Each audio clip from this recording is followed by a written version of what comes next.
ओम गंग गणपतये नमो नमः। संक्षिप्त शिव पुराण वायु संहिता अध्याय 4-5 भाग 2। नैमिषारण्य में दीर्घ सर के अंत में मुनियों के पास वायु देवता का आगमन। मुनियों ने पूछा, सर्वव्यापी चेतन को माया किस हेतु आवृत करती है, किसके पुरुष को आवरण प्राप्त होता है और किस उपाय से उसका निवारण होता है। वायु देवता बोले, व्यापक तत्व को भी आंशिक आवरण प्राप्त होता है, क्योंकि कला आदि भी व्यापक है। भोग के लिए किया गया कर्म उसके आवरण के कारण है। मल का नाश होने पर आवरण दूर हो जाता है। काल, विद्या, राग, काल और नियति, इन्हीं को कला आदि कहते हैं। कर्म फल का जो उपभोग करता है उसी का नाम पुरुष जीव है। कर्म दो प्रकार के हैं, पुण्य कर्म और पाप कर्म। पुण्य कर्म का फल सुख और पाप कर्म का फल दुख है।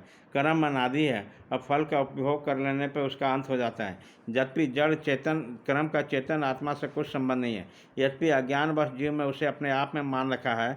भोग कर्म का विनाश करने वाला है। प्रकृति को भोग कहते हैं और भोग का साधन है शरीर। बाह्य इंद्रियों और अंतःकरण उसके द्वार हैं। अतिशय भक्ति भाव से उपलब्ध हुए महेश्वर के कृपा प्रसाद से मल का नाश होता है। मल का नाश होने पर पुरुष निर्मल शिव के समान हो जाता है। विद्या पुरुष को ज्ञान शक्ति को और कला उसकी क्रिया शक्ति को अभिव्यक्त कहलाती है। राग भोग के वस्तु के लिए क्रिया में प्रवृत्त करने वाला है। काल उसका अवच्छेदक होता है। नियति उसे नियंत्रण में रखने वाली है। अव्यक्त रूपी जो कारण है वह त्रिगुणमय है। उसी में जड़ जगत की उत्पत्ति होती है, उसी में उसका लय होता है। तत्व चिंतन की पुरुष उस अव्यक्त को ही प्रधान और प्रकृति कहते हैं। सत्य, रज और तम, ये तीन गुण प्रकृति से प्रकट होते हैं। तिल में तेल की भांति प्रकृति से सूक्ष्म रूप में विद्यमान रहते हैं। सुख और उसके हेतु को संक्षेप में सात्विक कहा गया। दुख और उसके हेतु राजस कार्य हैं तथा जड़ता और मोह ये तमोगुण के कार्य हैं। सात्विकी वृद्धि ऊर्ध्व को ले जाने वाली है, तामसी वृत्ति अधोगति में डालने वाली है तथा राशि वृत्ति मध्यम स्थिति में रखने वाली है।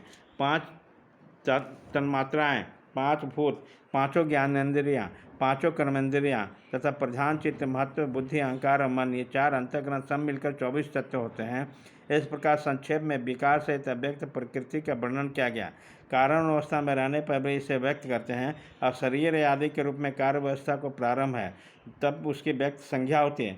ठीक उसी तरह जैसे कारण अवस्था में स्थित होने पर जिसे हम मिट्टी कहते हैं वह कार्यावस्था में घट आदि नाम धारण कर लेते हैं। जैसे घट आदि कार्य मूर्ति आदि कारण से अधिक भिन्न नहीं होती, उसी प्रकार शरीर आदि व्यक्त पदार्थ अव्यक्त से अधिक भिन्न नहीं है। इसलिए एकमात्र अव्यक्त कारण करण उसका आधारभूत शरीर तथा भोग्य वस्तु है। मुनियों ने पूछा, प्रभो, बुद्धि, इंद्रिय और शरीर के अतिरिक्त किसी आत्मा नामक वस्तु के वास्तु की स्थिति कहाँ है? वायुदेवता बोले, महर्षियों, सर्वव्यापी चेतन की बुद्धि, इंद्रिय और शरीर से पार्थक्य अवश्य है।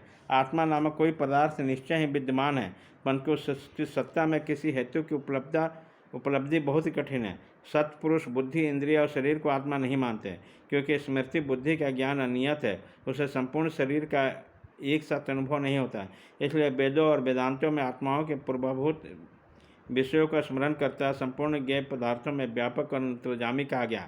यह न स्त्री है, न पुरुष है, न नपुंसक है, न ऊपर है, न अगल बगल है, न नीचे है, न किसी स्थान विशेष में। यह संपूर्ण चल शरीरों में अविचल, निराकार और अविनाशी रूप में स्थित है। ज्ञानी पुरुष निरंतर विचार करने से उस मात्र तत्व का साक्षात्कार कर पाते हैं। पुरुषों का यह शरीर कहा गया है, इसमें बढ़कर अशुद्ध, पराधीन, दुखमय और अस्थिर दूसरी कोई वस्तु नहीं है। शरीर ही सब विपत्तियों का मूल कारण है। उससे युक्त हुआ पुरुष अपने कर्म के अनुसार सुखी, दुखी और मूढ़ होता है। जैसे पानी से सिंचा हुआ खेत अंकुर उत्पन्न करता है, उसी प्रकार अज्ञान से अपलित हुआ कर्म नूतन शरीर को जन्म देता है। यह शरीर अत्यंत दुखों के आलय माने गए हैं। इसकी मृत्यु अनिवार्य होती है। भूतकाल में कितने ही शरीर नष्ट हो गए और भविष्य काल में सैकड़ों शरीर आने वाले हैं। यह सब आकर सब जीर्ण शीर्ण हो जाते हैं। जब पुरुष इन्हें छोड़ देता है, कोई भी जीवात्मा किसी भी शरीर में अनंत काल रहने का अवसर नहीं पाता। यहाँ स्त्री, पुत्र, बंधु बांधव से जो मिलन होता है, यह पथिक के मार्ग में मिले हुए दूसरे पथियों के समागम के समान है। जैसे महासागर में एक काठ कहीं से और दूसरा काठ कहीं से बहता हुआ आता है, वो दोनों काठ थोड़ी देर के लिए मिल जाते हैं, फिर मिलकर उससे बिछुड़ जाते हैं। उसी प्रकार प्राणियों का समागम भी संजोग वियोग से युक्त है। ब्रह्मा जी को लेकर स्थावर प्राणियों तक सभी जीव पशु कहे गए हैं। उन सभी पशुओं के लिए दृष्टांत या दर्शन शास्त्र कहा गया है।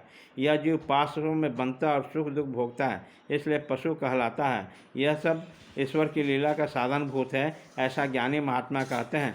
अध्याय 4-5 खत्म।